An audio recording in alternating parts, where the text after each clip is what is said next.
All right. In my excitement of trying to be done a little earlier, I realized that I forgot to tell you that you also have to include like the general places that this can take place because it does not give us a boundary. So we would include our 2K marks. I don't know how to do my page. Hold on.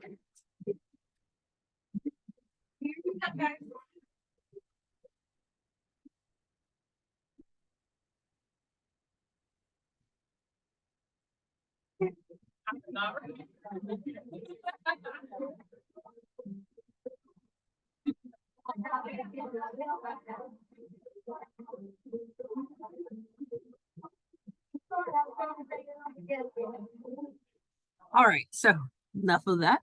Um, again. Okay, so really quick. So tangent can be positive in two quadrants, in quadrant 1 and in quadrant 3. So this one is our quadrant 1 answer.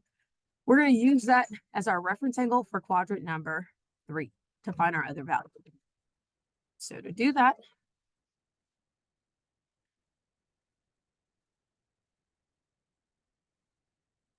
I'm going to open that. This is pi. So when you have your reference angle for quadrant 3, that means you're adding it to pi. So it's going to be the 1.3, this, plus pi is our second value.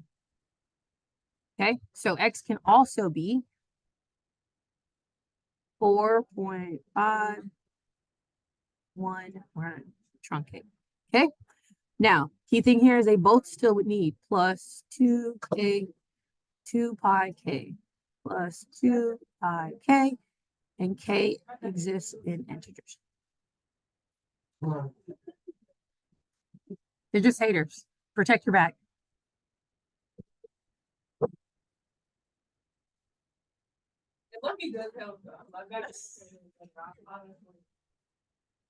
Okay, so then we're going to do the same thing on cosine. For cosine, we have a positive value. So we're looking for positive cosine. Positive cosine is in quadrant 1 and in quadrant 4, right? So again, we're going to use this as our reference angle in quadrant 4. When you're in quadrant 4, your nearest x-axis is 2 pi. And to find the reference angle, you are subtracting from 2 pi. So we're going to, that was our first theta. Now we're going to find our second theta by doing 2 second pi minus that 0.967 that we got. And that gives us 5.355. We're just going to truncate it.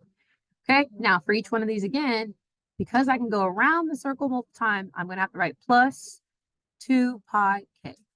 Plus 2 pi k. All right. So that was a little tidbit that I realized I needed to tell you and include. So this is your full answer because there isn't a domain restriction, which means that it can be applied to multiple things. To multiple times around the circle or go on forever to left and right. Okay. All right. I hope that makes sense. Okay. Thanks. Bye.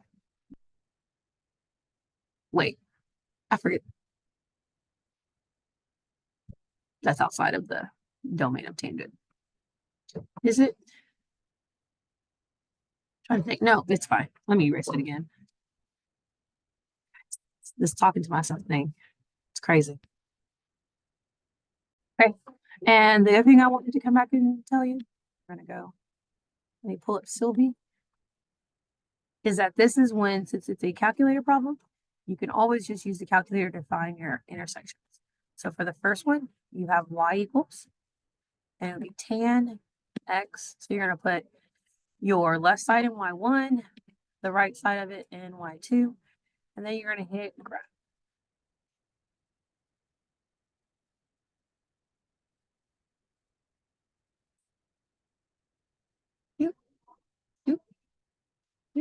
Look at it. Look at it go. Look at it go. Look at it go. Look at all these values that it's telling me. If I don't like the view, I can always go to Zoom Trig and try to adjust it. And y'all know Sylvie draws a little slow, but here's a little more close-up view. Look at her go. Look at her go. Okay, so by hand, we're finding our values. Our values using unit circle, which is doable. I need this to be 5 because I'm y. Go down. Let's go up to 6.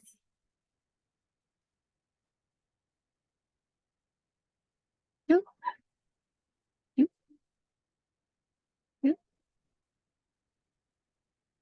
And now you'll be able to see where they intersect. And now you can see all the points intersecting. So if I have 1.37, I would go second, trace. And you see where it says intersect, put 5. And it's going to ask you, is this your first curve? I'm going to go get a little closer so it can be closer to the point I'm trying to find. I'm like, yep, that's my first curve. And I'm like, is this your second curve? Yep, that's my second curve. And it's like, do you really want to know? Yep, I really want to know. And so like, oh my gosh, it's at 1.373. Like, oh my gosh, that's crazy. That's what I got. And then it repeats the pattern, right? And then I'm gonna do the same thing to verify that I did it right on the next one. So I'm gonna hit second, trace, intersect. I'm gonna move over to my next curve. Where'd it go? There we go. It's like, is this the curve you want me to look at? I'm like, yes, please look at that curve. And it's like, is this the one you want me to find out? Yes, please find out. And it's like, oh my gosh, they intersect at 4.514. You're so smart. You're like, yeah, I know. Crazy. And that's how that would work. Okay. So you can use all of that to help you figure it out. All right. Sorry for my initial saying, oh, we're done. We weren't done.